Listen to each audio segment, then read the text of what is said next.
जय सद्गुरु गजानना, रक्षक तूची भक्त जना। निर्गुण तू परमात्मा तू, सगुण रूपात गजानन तू।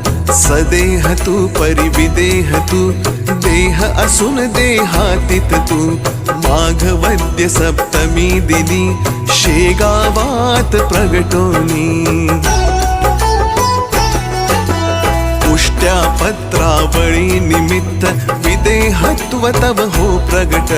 व्यंकटलालावरी तुझी, कृपा जाहली ती साची। गोसाव्याच्या नवसासाठी, गांजा घेसी लावून ओठी। तव पद तीर्थे वाचविला, जान राव तो भक्त भला।